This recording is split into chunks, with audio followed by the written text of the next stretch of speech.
계속해서 마지막 때에 대한 이야기를 하고 있는데요. 예수님은 마지막 때에 대한 말씀을 하시면서 그때가 언제가 될지는 전혀 알 수 없고 다만 징조만 있을 뿐이라고 강조하셨습니다.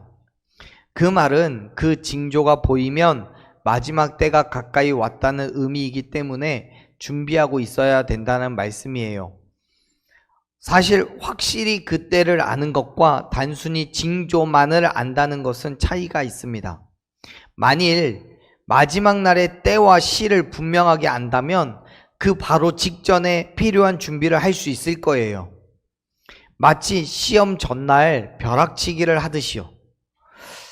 하지만 징조만을 알 수 있다면 그 징조가 확인된 이후로부터 언제쯤일지 모르는 그때를 위해서 우리는 계속해서 준비만 해야 합니다.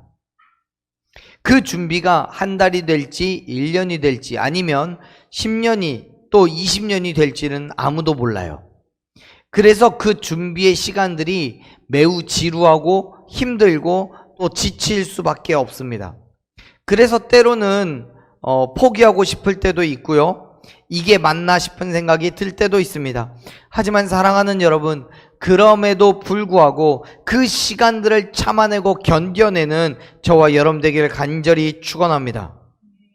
왜냐하면 마지막 때는 반드시 올 것이기 때문에 그렇습니다. 하나님의 약속은 반드시 이루어질 것이고 그 약속은 말씀하신 것과 같이 아무도 알지 못한 때에 일어날 일이기 때문에 그렇습니다. 그 사실을 앞에서 노아의 홍수 사건에 비유하여 말씀하셨던 예수님께서는 이제 도둑같이 찾아올 마지막 때를 준비하라고 경고를 하셔요. 이렇게 말씀하죠. 43절 말씀 우리 같이 읽어보겠습니다. 너희도 아는 바니 만일 집주인이 도둑이 어느 시각에 올 줄을 알았더라면 깨어있어 그 집을 뚫지 못하게 하였으리라. 아멘. 너희도 아는 바니라고 43절은 시작을 합니다. 우리 성경 그대로 보면 너희도 알고 있다라는 정도로 우리 이해할 수 있을 거예요. 그런데 헬라어 원어를 보면요, 이 단어는요 명령형으로 쓰여져 있습니다. 그렇기 때문에 너희는 이것을 알라 혹은 너희는 이것을 알아야 한다라고 번역하는 것이 훨씬 더 정확한 표현일 거예요.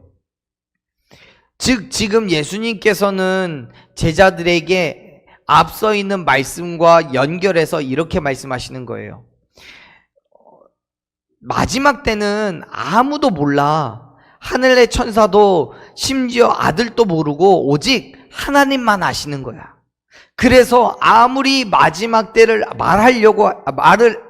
마지막 때가 다왔다는 것을 말해도 노아의 홍수 때처럼 사람들은 긴장감도 없고 걱정도 없고 염려도 없고 현재를 즐기기에 그냥 바쁠 뿐이야. 그런데 그러면 안 돼. 깨어 있어야 돼. 준비해야 돼. 마지막 때는 언제가 될지 아무도 모르기 때문에 그 사실을 너희는 분명히 알아야 돼 라고요. 그렇습니다. 여러분, 우리는 분명히 알아야 합니다. 마지막 때는 언젠가 될지는 아무도 모릅니다. 그때는 절대로 우리가 계산하고 예측할 수 없습니다. 예수님은 그래서 그 마지막 때를 도둑에 비하여 설명하실 정도이죠. 도둑이 정확하게 언제 또 몇 시에 올 것인지를 안다면 집주인은 그날을 준비해서 도둑을 막을 거예요. 하지만 도둑의 목표는 무엇입니까? 들키지 않아야 된다는 것, 그리고 물건을 가능한 많이 훔쳐야 된다는 것, 그게 도둑의 목표이기 때문에 절대로 언제 그 집을 털러 갈지를 얘기하지 않습니다. 물론 도전하기를 좋아하는 도둑이라면 미리 예고하고 찾아가기도 하겠죠.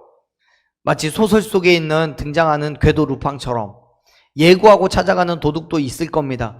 그런데 그런 도둑이 있다면 도둑의 세계 속에서는 뭐라고 불려요? 미친놈이라고 불릴 거예요.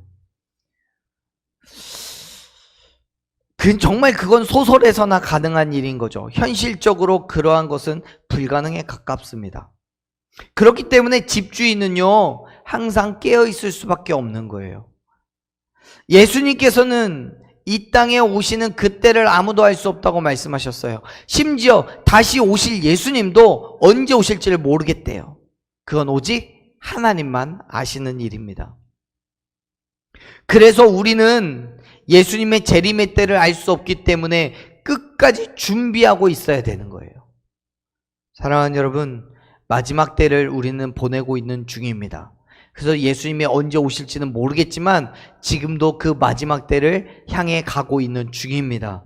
그래서 그렇기 때문에 저와 여러분은 지금부터라도 끊임없이 예수님 오실 그날을 준비하고 있기를 간절히 축원합니다. 준비해야 돼요. 예수님께서 이렇게 말씀하셔요. 44절 말씀 같이 읽어보겠습니다. 이러므로 너희도 준비하고 있으라. 생각하지 않은 때에 인자가 오리라. 아멘. 예수님의 재림을 기다리는 우리는 미래의 어느 시점에 일어날 일이기 때문에 지금은 그냥 살아도 된다라고 말씀하시지 않아요. 언제 올지는 모르겠지만 오늘은 아니야. 그러니까 지금은 마음 놓고 있어도 돼 라고 말씀하시지 않는단 말이에요. 오히려 그때가 언제인지는 아무도 알 수 없기 때문에 지금 준비하지 않으면 안 돼 라고 말씀하시는 거예요. 우리가 예상하지 못했던 그 순간이 반드시 오기 때문에요. 베드로도요, 베드로후서 3장 10절에서 동일하게 이야기하는데요, 이렇게 말합니다. 베드로서 3장 10절 말씀 우리 같이 한번 읽어봅시다. 그러나 주의 날이 도둑같이 오리니 그날에는 하늘이 큰 소리로 떠나가고 물질이 뜨거운 불에 풀어지고 땅과 그 중에 있는 모든 일이 드러나리로다. 아멘. 주의 날이 어떻게 온다고 말해요? 도둑같이 온대요. 그만큼 예수님의 재림은요, 너무도 갑작스럽게 일어날 일인 거예요. 하지만 많은 사람들이 그 마지막 때를 잊어버리고 살아요. 예수님께서는 생각하지 않은 때에 오신다고 하셨고 35절 말씀에서 우리가 읽었던 마태복음 24장 35절 말씀에서 천지는 없어져도 예수님의 말씀은 없어지지 않을 거라고 분명하게 선포하셨는데 그럼에도 불구하고 마지막 때를 잊어버리고 살아요. 왜요? 현실을 살아내기가 급급하니까요. 또 현실의 즐거움과 만족이 더 우리의 눈에 더 잘 들어오기 때문에 그래요. 그에 비해 예수님의 재림은 언제 될지 몰라요. 벌써 2000년이 지났어요. 이 이후로 2000년이 더 지나야 될 수도 있고요. 1000년 아니 100년 아니 20년이 되어서 20시간 지난 이후에 오실 수도 있습니다. 오신다고는 하셨으나 그렇게 시간이 훌쩍 지나가 버려서 그 약속이 없어진 것처럼 느껴지기도 합니다. 아니 이제는 전설 속의 이야기인 것처럼 생각이 들기도 합니다. 그래서 현실을 잘 살아내는 것이 이제 우리에게 남은 과제가 되어버렸어요. 그래서 현실의 쾌락과 만족을 추구하는 것이 옳은 것처럼 되어버렸어요. 보세요. 바울은 이렇게 이야기합니다. 데살로니가전서 5장 2절 3절 말씀을 보십시오. 주의 날이 밤에 도둑같이 이를 줄을 너희가 자세히 알기 때문이라고 말하면서 여전히 세상 사람들은 평안하다, 안전하다 그렇게 말해요. 근데 그때에 임신하는 여자에게 해산의 고통이 이름과 같이 멸망이 갑자기 그들에게 이를 거라고 말합니다. 바울 역시 예수님께서 이 땅에 다시 오실 그때가 도둑같이 올 텐데 그때의 사람들은 괜찮다고 지금은 평안의 때라고 아직 예수님이 오실 날은 멀었다라고 오히려 현실을 잘 살아내야 된다고 말하지만 여러분 절대로 그렇지 않다는 거예요. 그렇습니다. 출산의 때가 언제인지 아무도 알 수 없는 것처럼 예수님께서 오시면 우리는 결코 피할 수 없음을 믿으시길 바랍니다. 언젠가는 예수님께서 말씀하신 대로 이 땅에 오시면 마지막 때를 준비하지 않은 사람은요 그 문 밖에서 이를 갈며 뼈저리게 후회하게 될 것을 여러분 기억하시길 바라요. 그렇기 때문에 사랑하는 여러분 뭐 해야 돼요? 마지막 때를 준비해야 돼요. 마지막 때가 있다는 사실을 잊어버리지 마십시오. 예수님께서는 우리가 생각하지도 않은 때에 오시겠다고 말씀하셨습니다.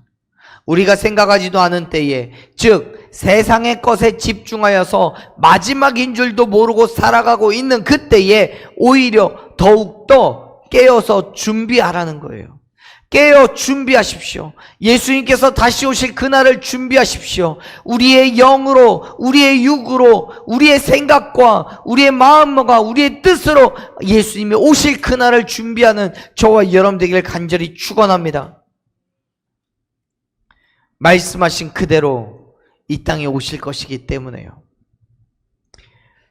예수님께서는 44절 말씀에 이어서 45절부터 충성되고 지혜있는 종과 악한 종의 비유를 말씀하시는데 이렇게 이야기하시죠. 45절 먼저 읽어봅시다. 45절, 충성되고 지혜있는 종이 되어 주인에게 그 집 사람들을 맡아 때를 따라 양식을 나눠줄 자가 누구냐.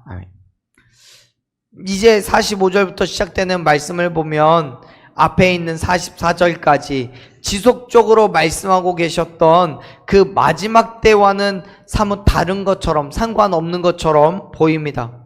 그런데 사실 45절의 말씀을 헬라어로 확인을 해보면 가장 처음에 누구냐라는 의미를 가진 단어가 나오고 그 다음에 있는 단어가 우리 성경에는 번역이 되어 있지 않아요. 근데 그 단어가 무슨 의미를 가지고 있냐면 이런 사실이 확실하다면, 그렇다면 이런 의미를 가지고 있습니다. 즉 앞에서 말한 것이 확실하다면, 그렇다면 누구냐라고 번역이 되어요. 무슨 말입니까? 지금 45절에서 예수님이 질문하고 계시는 거예요. 묻고 계시는 거예요. 생각하지 않은 그때에 인자가 오실 것은 확실한데, 그렇다면 충성되고 지혜 있는 종으로서 어느 날 갑자기 인자가 오더라도 책망받지 않을 만큼 자기의 사명을 잘 감당하고 있는 사람이 과연 누구냐라고 묻고 계시는 거예요.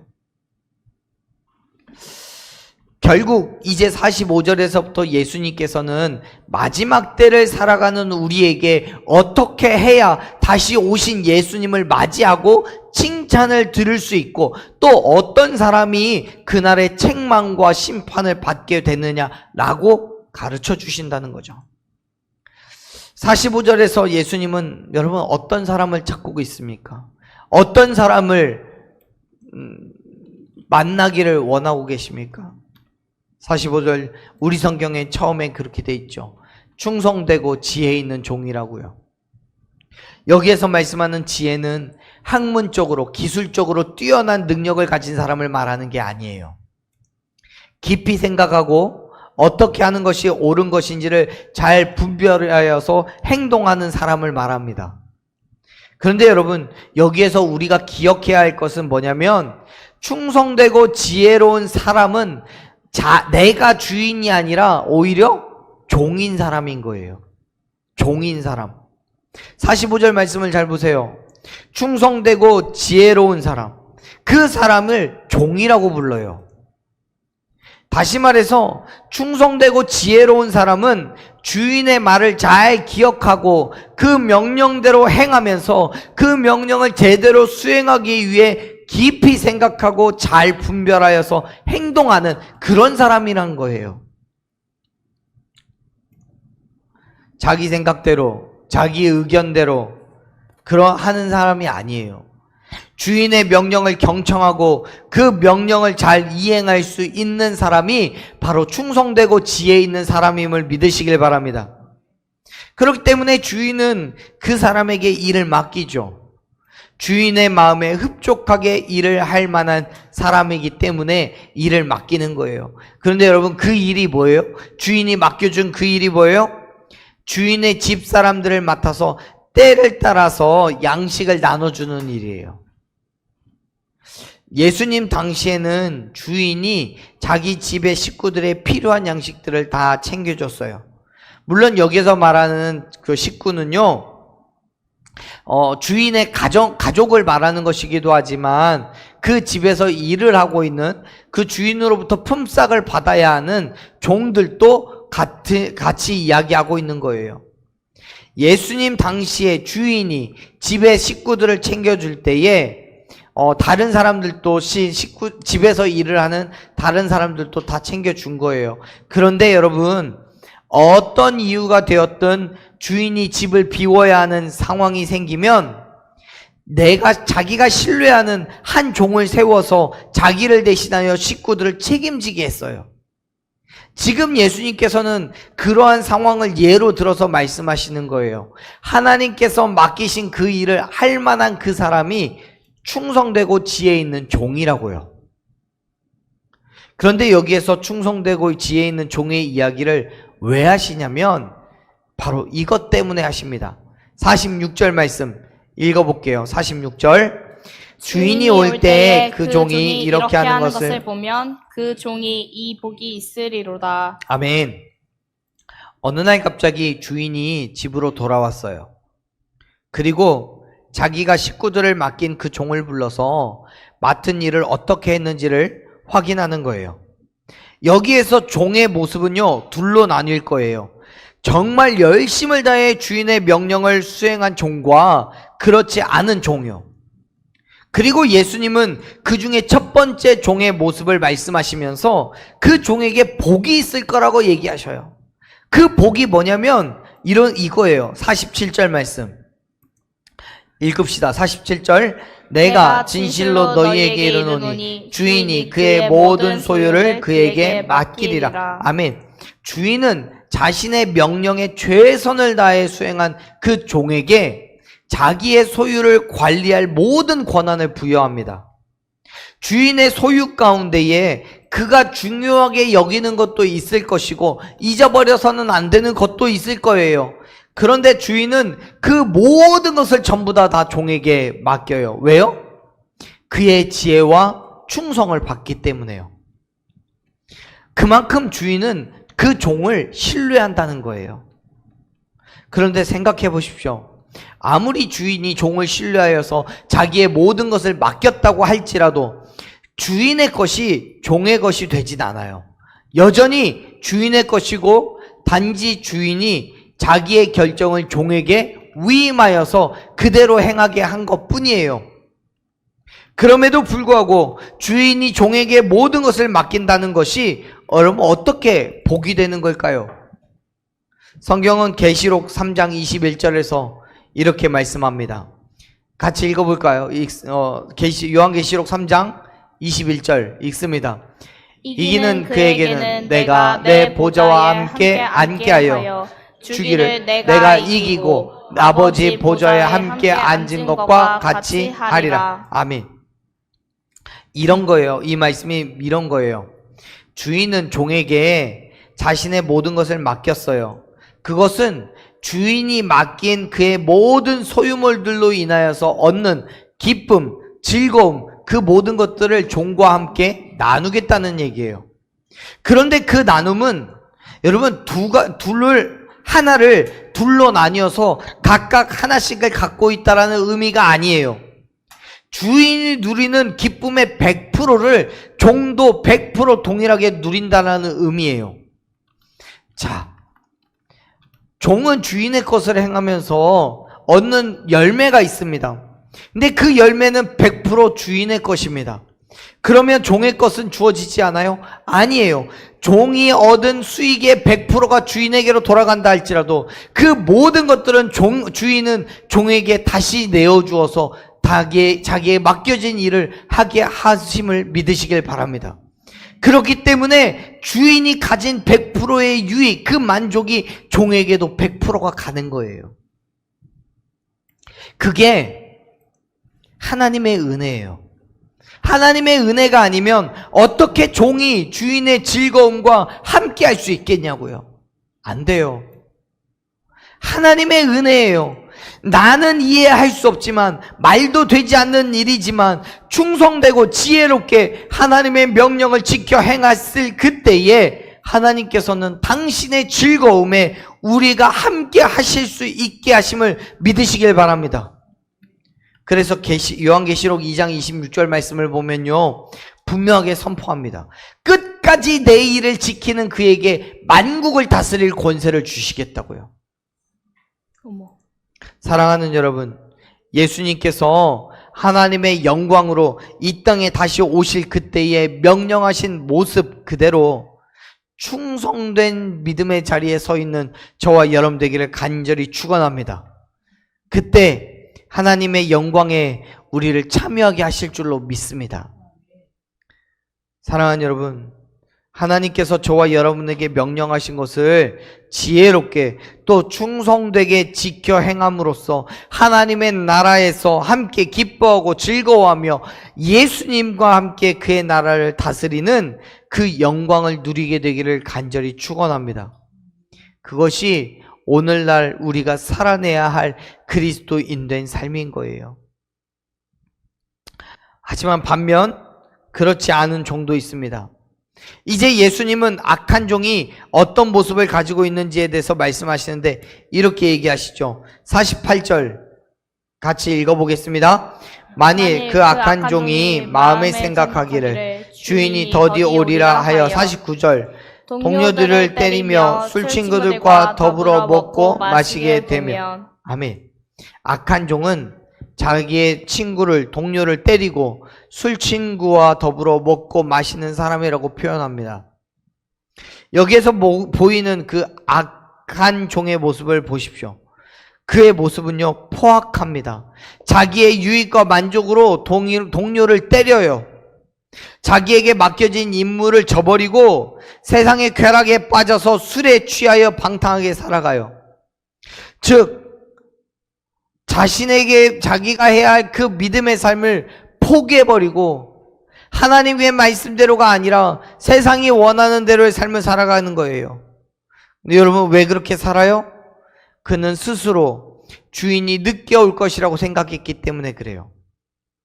여러분 악한 종은요 하나님의 말씀을 들었지만 하나님의 마음과 생각과 뜻을 헤아리는 것이 아니라 여전히 내 마음대로 내 뜻대로 하나님의 말씀을 다시 해석하여서 내 편의에 따라서 살아가는 사람이 정말 악한 종이라는 거예요.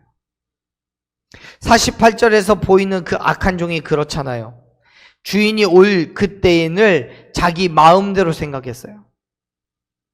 그래서 자기에게 맡겨준 그 사명을 망각하고 세상의 망령함에 빠져요. 방탕함에 빠져요. 그리고 자기 마음대로 살아요. 자기가 원하는 대로의 삶이에요. 어쩌면 그는 분명하게 생각할 수 있었을 거예요. 왜요? 주인이 눈에 보이지 않으니까요. 또 주인이 이맘때쯤이면 오시려나 싶었는데 그렇지 않은 날들도 늘어났으니까요. 그러한 상황들 속에서 이 종은 주인이 늦게 올 거라고 지레짐작을 했어요. 그리고 안심하고 세상의 즐거움을 참아내요.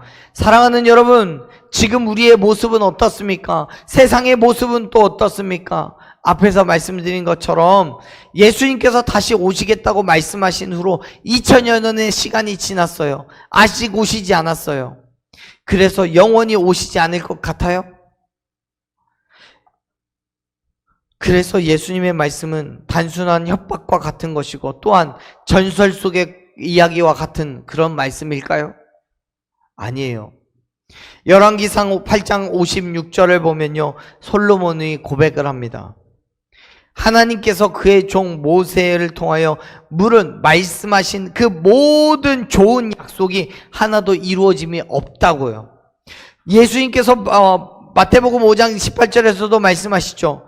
천지가 없어지기 전에 율법은요 1.1획도 결코 없어지지 아니하고 다 이루어질 거라고요. 그렇습니다. 사랑하는 여러분, 하나님의 말씀은 어떤 것도 하나도 이루어지지 않은 것이 없고 또 이루지 않으실 것도 없음을 믿으시길 바랍니다.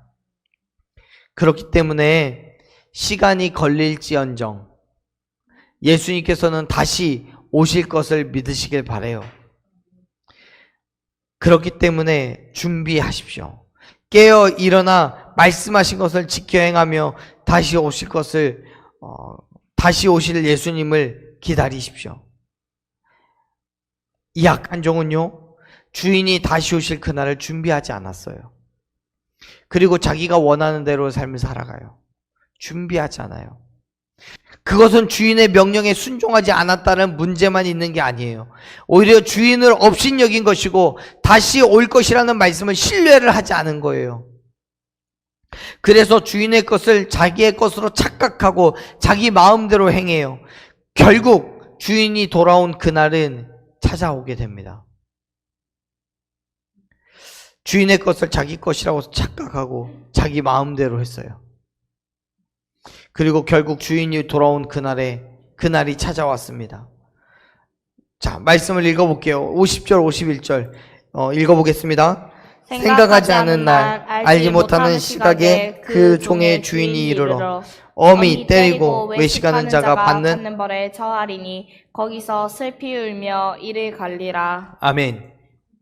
주인은 종이 생각하지 않은 날, 알지 못하는 시각에 찾아올 거라고 말합니다. 종으로서 이 날만은 아니겠지 생각한 그날이었어요. 전혀 기대도 하지 않았고 그렇기 때문에 기다림도 없었던 때였어요. 그때 주인은 종을 찾아와서 명령하신 그 일을 확인합니다. 그리고 순종하지 않은 죄를 징계하고 책망합니다. 종은 주인의 책망에 후회할 거예요. 반드시 하지만 다시 돌릴 수는 없어요. 그래서 슬피 울며 이를 가는 거예요. 분노와 복수의 마음 때문에요. 그 때문이 아니라 자기가 행한 그 잘못에 대한 후회와 괴로움 때문에요.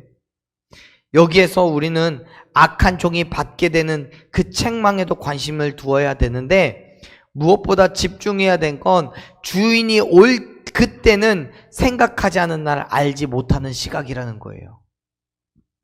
우리는 여러분 전혀 알 수가 없어요. 전혀 알지 못할 그때에, 생각하지 않은 그때에, 알지 못하는 시간에 예수님께서는 다시 오실 거예요. 그래서 언제 있을지 모르는 그때를 우리는 뭐 해야 돼요? 준비해야 되는 거예요. 성경 보고 기도하고 말씀을 묵상하고 찬양과 경배를 드리면서 정말 우리를 통해서 행하실 예수님의 거룩하신 그 일들을 기대하면서 기대하는 거예요. 준비하는 거예요. 언제가 되었든 다시 찾아오신 예수님을 맞이하며 나아갈 수 있도록 준비해야 돼요. 사랑하는 여러분, 준비하십시오. 깨어 일어나 하나님께서 말씀하신 것을 다 지켜 행하십시오. 그때 다시 오신 예수님께서 저와 여러분을 부르시고 하나님의 그 모든 소유를 다스리는 영광과 권세를 함께 하실 줄로 믿으시길 바랍니다. 온전한 기쁨과 위로와 만족을 하나님께서 우리 가운데 허락하여 주실 것을 믿으시길 바랍니다. 언제요? 예수님께서 다시 오실 그때를 준비하며 세상 가운데 다시 오실 예수님을 증거하는 그때예요. 그때에 저와 여러분이 예수님을 다시 만나서 예수님 앞에 굴복하여 주 예수님이 원하시는 그 믿음의 삶을 살아가게 해달라고 여러분 기도하며 나아가셨으면 좋겠습니다.